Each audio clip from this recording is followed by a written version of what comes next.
Hello everyone, welcome back to my channel. चलिए start करते हैं आज का हमारा थर्ड वीडियो। आज का नहीं, सॉरी, जीके का हमारा थर्ड वीडियो। ये है हरियाणा स्टाफ सिलेक्शन कमीशन के एग्ज़ाम में पूछे हुए इंडिया जीके के क्वेश्चन, जो पहले एग्ज़ाम्स में एज ए इंडिया अगर इंडिया जीके के क्वेश्चन आते हैं तो वो क्वेश्चन जो पूछे गए हैं उनको हम कर रहे हैं। मैंने इससे पहले आपको 2 वीडियो और दे रखे हैं हरियाणा जो इंडियन जीके के जो क्वेश्चन है एचएसएससी के एग्ज़ाम में जो पूछे गए हैं उनके। आज ये थर्ड वीडियो है और स्टार्ट करेंगे 21 क्वेश्चन से। राज्य विधानसभा को उसके कार्यकाल से पहले, समापन से पहले किसके द्वारा भंग किया जाता है? देखो, राज्य में ये शक्ति होती है आपकी राज्यपाल के पास, और अगर लोकसभा या राज्यसभा का सदन चल रहा हो तो उसको कार्यकाल समापन से पहले किसके द्वारा भंग किया जाएगा? तो राष्ट्रपति कर सकते हैं, ये शक्ति होती है। मैं बात करूंगी यहाँ पे विधानसभा की। आप सभी को पता है कि हमारे देश में कई स्टेट ऐसे हैं जिसमें विधानसभा और विधान परिषद दोनों हैं, और कई स्टेट ऐसे हैं जिसमें विधानसभा है, विधान परिषद नहीं है। विधानसभा को जैसे हमारे संसद में लोकसभा को लोअर हाउस बोला जाता है या निचला सदन कह लीजिए, ऐसे ही विधानसभा को राज्य में लोअर हाउस या निचला सदन बोला जाता है, और इसे सोल हाउस भी बोला जाता है। सोल हाउस मतलब ये वाली चीज़, वो वाला सोल नहीं, SOUL नहीं, ये इसके नाम है। दिल्ली और पुदुचेरी में भी आपकी क्या है? विधानसभा है। एक चीज़ याद रखिए, विधानसभा से जो विधायक चुने जाते हैं जिनको हम कहते हैं MLA, member of legislative assembly, या ये जो होते हैं इनका चुनाव हम लोग करते हैं, मतदाता करते हैं। मतलब चुनावी आधार के रूप में प्रक्रिया होती है इनकी, और मतदाता वोट डालते हैं और अपना MLA चुनते हैं। विधान परिषद को ऊपरी सदन कहते हैं, जैसे राज्यसभा को अपर हाउस बोला जाता है। विधानसभा का जो कार्यकाल होता है वो 5 साल का होता है, और विधान परिषद का जो कार्यकाल होता है ये एक स्थायी स्थन होता है, जैसे हमारा राज्यसभा होता है। हर 2 साल में 2/3, 2/3 जो सदस्य होते हैं वो सेवानिवृत्त होते हैं। जो हमारा राज्यपाल होता है वो विधानमंडल का या संसद का सदस्य नहीं होता है। सबसे बड़ी जो विधानसभा है ना, वो हमारे पूरे देश में यूपी में है, जिससे 404 MLA आते हैं, और सबसे छोटी जो है पुदुचेरी, गोवा और मिजोरम में है।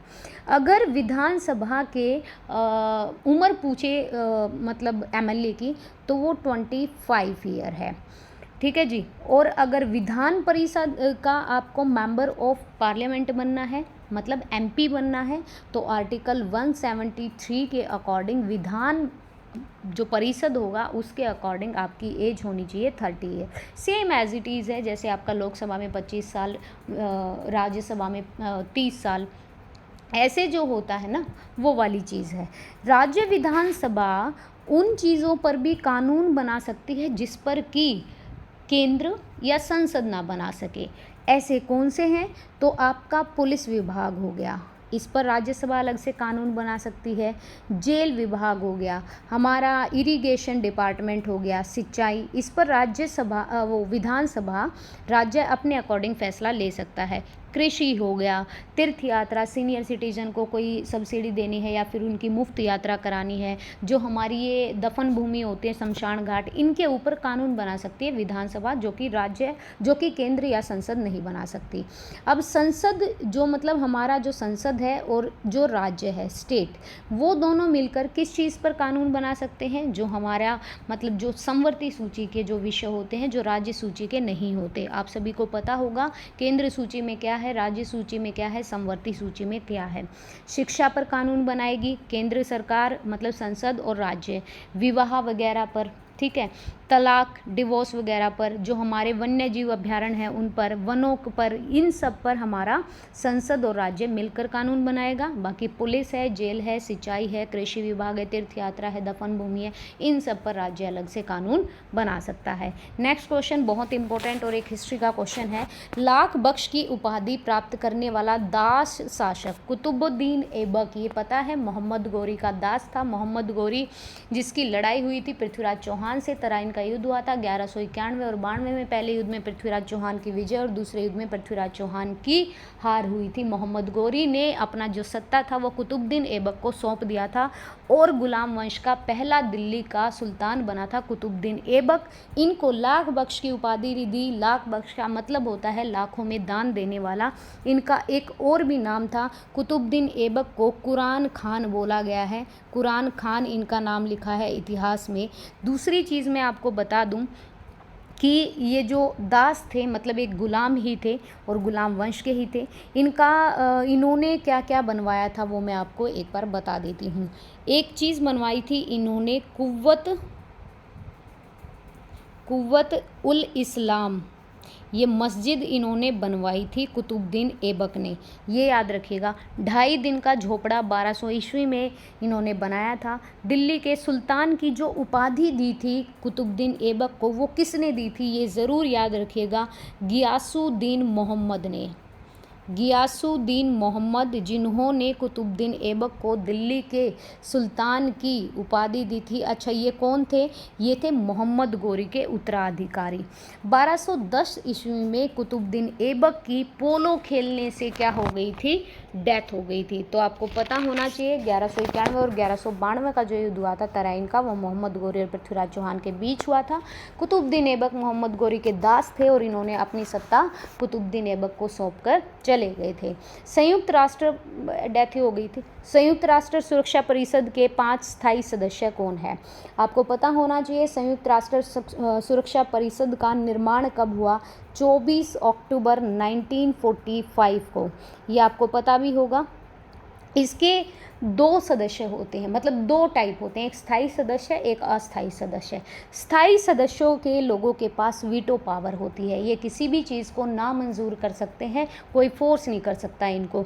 चाइना है, फ्रांस है, रूस है, यूएसए है और यूके है, ये परमानेंट मेंबर है। टेम्पोररी मेंबर में 10 कंट्री आपके शामिल हैं, वो नाम आपसे कभी पूछे भी नहीं जाएंगे। चीन, फ्रांस, रूस, यूएस और यूके। भारत को यूएसए ने प्रस्ताव ये भेजा संयुक्त राष्ट्र सुरक्षा परिषद को कि भारत को भी स्थायी मेंबर के रूप में रखा जाए, लेकिन चाइना ने वीटो पावर का यूज़ करते हुए नामंजूरी दे दी। चाइना नहीं चाहता कि भारत को भी इसका मतलब एज ए परमानेंट मेंबर रखा जाए।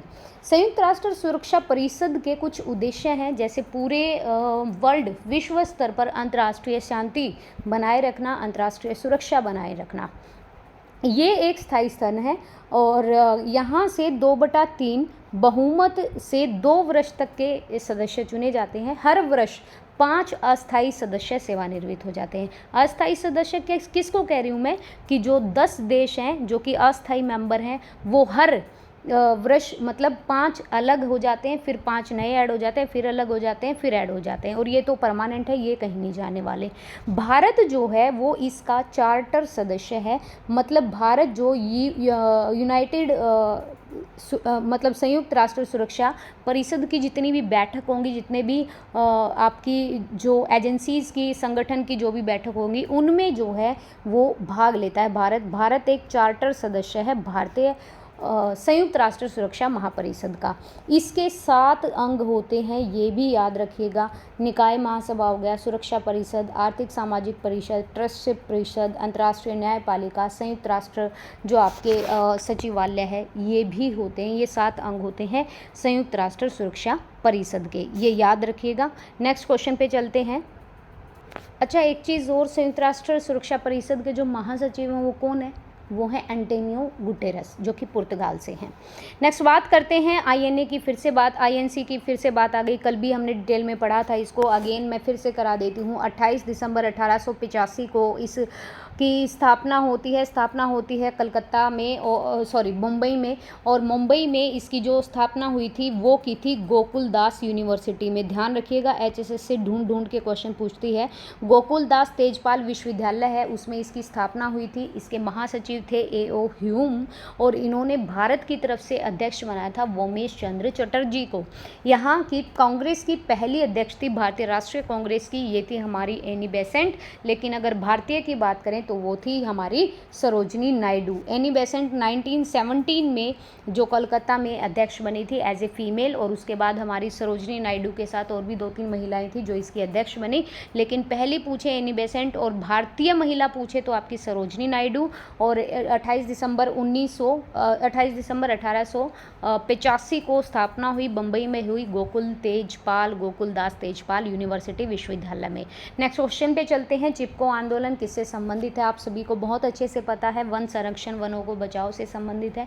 केरल में ही चिपको आंदोलन को अपिको आंदोलन कहते हैं, लेकिन इनके संस्थापक या फिर इनकी शुरुआत किसने की वो अलग अलग हैं। चिपको आंदोलन की मैं बात करूं तो सुंदरलाल बहुगुणा ने की थी, वो इनके संस्थापक थे या ये इनके प्रवर्तक थे। अच्छा, जो हमारा उत्तराखंड है ना, उत्तराखंड, यूके नहीं उत्तराखंड, ये कहीं पे आपको मिलेगा कि 1970 में शुरू हुआ ये आंदोलन, कहीं पे मिलेगा 1972 या 73, तो ये एग्जैक्ट नहीं है, ये आप देख लेना और एनसीईआरटी से देखना। दूसरा, अगर 1970 दिया है या 72 दिया है तो 70 या 72 लगा देना आप, इतने आसपास के ऑप्शन नहीं देगा। कन्नड़ में इसी चिपको आंदोलन को अपिको आंदोलन कहते हैं, और आपका ये कर्नाटक में शुरू हुआ था अगस्त 1983 में। अपिको आंदोलन की बात कर रही हूँ अब मैं, चिपको आंदोलन की नहीं। अपिको आंदोलन को शुरू किया था पांडुरंग हेगड़े ने, और चिपको आंदोलन को शुरू किया था सुंदरलाल बहुगुणा ने। ये याद रखिएगा, वृक्षों से संबंधित है। वृक्षों को काटा जा रहा था, अंधाधुंध कटाई हो रही थी इंडस्ट्रियलाइजेशन के लिए, लेकिन ये वृक्षों से जाकर चिपक जाते हैं और कहते हैं कि आप हमारी मौत कर दीजिए, और बहुत सारे लोगों को मार भी दिया गया था। ठीक है। भारतीय संविधान का कौन सा राज्य के नीति निर्देशक तत्वों को बताता है? बहुत इंपॉर्टेंट क्वेश्चन है। जो हमारे डीपीएसपी हैं, ठीक है जी, और जो हमारे फंडामेंटल राइट हैं, दोनों अलग अलग चीज़ हैं। डीपीएसपी को आप कोर्ट में चैलेंज नहीं कर सकते। जो हमारे फंडामेंटल राइट है, अगर उसका हनन होता है तो आप कोर्ट में जा सकते हैं। भाग 4 के अंदर, और अगर मैं बात करूं 42वां संशोधन 1976 से जोड़कर भाग 4 में कुछ बदलाव किया गया और ये नीति निर्देशक ऐड किए गए। ये हमें आयरिश आयरलैंड जो होता है वहाँ से हमें इसकी अवधारणा मिली। राज्य के नीति निर्देशक भाग 4 के अंदर आर्टिकल नंबर 36 से लेकर 51 तक के बीच में राज्य के नीति निर्देशक तत्वों को बताया गया है। अगर बात करें कितने नीति निर्देशक हैं, तो हमारे पास 16 डीपीएसपी हैं, और ये डीपीएसपी क्या तय करते हैं भाई? लोगों की सुरक्षा, उसके स्वास्थ्य, उसकी शिक्षा, हर चीज़ आती है इनमें। अगर आपको डिटेल से पढ़ना है तो आप कॉन्स्टिट्यूशन पढ़िएगा, और उसमें आप भाग 36 से लेकर 51 पे चले जाएगा, आपको सारे राज्य के नीति निर्देशक तत्व सिद्धांत पता चल जाएंगे। भक्त व संगीत जो सूरदास किसके समकालीन थे? सूरदास आना चाहिए आई थिंक यहाँ पे, ये अकबर के समकालीन थे। अकबर के बारे में थोड़ा सा डिटेल में पढ़ेंगे यहाँ पे। 1556 ईस्वी में आपको पता है कि पानीपत का दूसरा युद्ध हुआ था, ठीक है, अकबर और हेमू के बीच, और 13 साल की उम्र में राजा बन गए थे ये। पूरा नाम था इनका अबू अल फत जलालुद्दीन मोहम्मद अकबर ए आजम। ये अनपढ़ होने के बाद भी मतलब शास्त्र विद्या में और हर चीज़ में ये निपुण थे। इन्होंने हिंदू धर्म और मुस्लिम धर्म दोनों ही धर्मों को बढ़ावा दिया था। ये काफ़ी शांति प्रिय राजा भी रहे थे। जोधाबाई से शादी की थी और उससे प्रभावित भी हुए थे। ये देखो, ऐसा नहीं था कि भाई मंदिर तोड़वा दिए, मस्जिद बनवा दी, वो चीज़ नहीं थी। इन्होंने मंदिर को भी इक्वली इम्पोर्टेंस दी। दूसरी चीज़ एक मैं बता दूं कि अकबर के काल में कला और साहित्य और शिल्प कला का सबसे ज़्यादा विकास हुआ था। इन्हीं के काल को एक साहित्य का स्वर्ण काल बोला जाता है। ये याद रखिएगा, अकबर के काल को साहित्य का क्या बोला जाता है? गोल्डन पीरियड बोला जाता है, स्वर्ण काल बोला जाता है। दीन-ए इलाही की जो स्थापना कराई थी 1582 ईस्वी में, वो भी अकबर ने कराई थी। दीन-ए इलाही 1582 ईस्वी में। 1539 और 40 में चौसा का युद्ध हुआ था इनके पिताजी और शेर शाह सूरी के बीच। ठीक है जी, चौसा का युद्ध कन्नौज में हुआ था हुमायूं और शेर शाह सूरी के बीच। हुमायूं इनके पिता थे, अकबर के बेटे थे जहांगीर, ठीक है। और दूसरा अगर मैं बात करूं कि फतेहपुर सीकरी किसने बनाया, तो वो भी इन्होंने बनाया, अकबर ने बनाया। फतेहपुर सीकरी की स्थापना अकबर ने की थी। 1556 में युद्ध हुआ था हेमू और अकबर का। उस टाइम पे ये बहुत छोटे थे। बैरम खान इनकी तरफ से लड़े थे और हेमू को हरा दिया था, जो कि हमारा हिंदू सुल्तान था, दिल्ली का सुल्तान नहीं, हिंदू राजा मैं बोलूँगी। बुलंद दरवाजे की स्थापना भी किसने करवाई या निर्माण किसने कराया, तो वो हमारा अकबर ने कराया। फतेहपुर सीकरी को अकबर ने बनवाया। 1576 ईस्वी में एक युद्ध हुआ था, हल्दी घाटी का युद्ध। अकबर एक ऐसे राजा थे जो बहुत खौफ खाते थे महाराणा प्रताप से, ऑब्वियसली, जो कि महाराणा प्रताप झुकने को तैयार नहीं थे। एक राजपूत राजा होने के कारण इन्होंने जोधाबाई से शादी की थी, जो कि एक राजपूत थी, और वो क्या कहते हैं, लेकिन महाराणा प्रताप ने अब इनसे संधि करने से इनकार कर दिया और उन्होंने कहा हम युद्ध लड़ने को तैयार हैं। लेकिन 1576 में जब हल्दी घाटी का युद्ध होता है महाराणा प्रताप से और अकबर के बीच में, तो अकबर ये युद्ध जीत जाते हैं। ठीक है, ये भी याद रखिएगा। अकबर के काल में इन्होंने नवरत्न रखे थे अपने दरबार में, ये ज़रूर आता है, इन्हीं में से क्वेश्चन पूछा जाता है।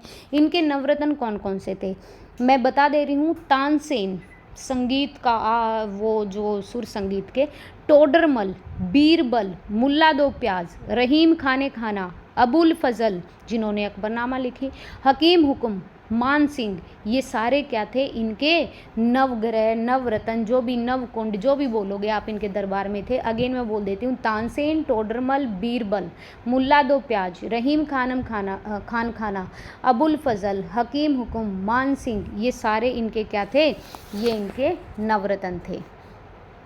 हिंदू लोगों को भी रखा था इन्होंने अपने दरबार में। नेक्स्ट है, पहले केंद्रीय बैंक की स्थापना विश्व की पूछी है 1668 में। अगर मैं भारत का पहला बैंक पूछूं तो वो है आपका 1770 में। नाम था बैंक का बैंक ऑफ हिंदुस्तान, जो कि कलकत्ता में था। विश्व का पहला केंद्रीय बैंक हमारा है RBI, reserve bank of India. ठीक है, ये भी याद रखिएगा। 2023 तक के डेटा की बात करें तो कुल कितने बैंक हो गए हैं, 145 बैंक हो गए हैं 2023 तक के डेटा के अनुसार इंडिया में।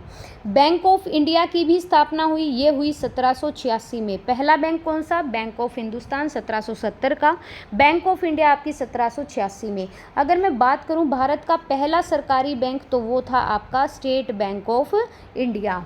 और एक चीज़ कि अगर मैं भारत के पहले वाणिज्यिक बैंक की बात करूं, कमर्शियल जो बैंक रहा, तो वो खुला था 1911 में सेंट्रल बैंक ऑफ इंडिया खोला गया था, भारत का पहला वाणिज्य बैंक। मैंने आपको 3 से 4 चीज़ें बताई। एक तो भारत का पहला बैंक बैंक ऑफ हिंदुस्तान, ये याद रखिएगा, बैंक ऑफ हिंदुस्तान है आपका भारत का जो पहला बैंक है, वो 1770 में कलकत्ता में।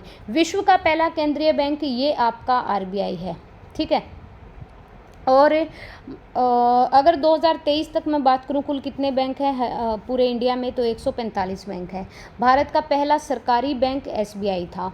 उसके बाद मैं बात करूं कि सेंट्रल बैंक ऑफ इंडिया, जो कि भारत का पहला वाणिज्यिक बैंक भी रहा, ये 1911 में। एक चीज़ याद रखना, भारत में जो बैंक की स्थापना का श्रेय जाता है ना, वो जाता है सर सोराबजी, लिखा नहीं जाता इसमें वरना मैं सारी चीज़ें लिख देती, सर सोराबजी पोचनखाना,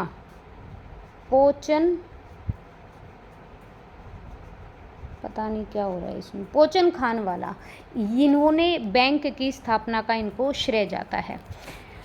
ये 70 क्वेश्चन करेंगे, नेक्स्ट क्वेश्चन करेंगे भाई नेक्स्ट वीडियो में। ठीक है, नेक्स्ट हमारा क्वेश्चन रहेगा ये महालनोबिस मॉडल का, तो मैं इसको थोड़ा सा आपको डिटेल में बताऊंगी, पहली योजना, दूसरी, तीसरी, चौथी, जो भी है।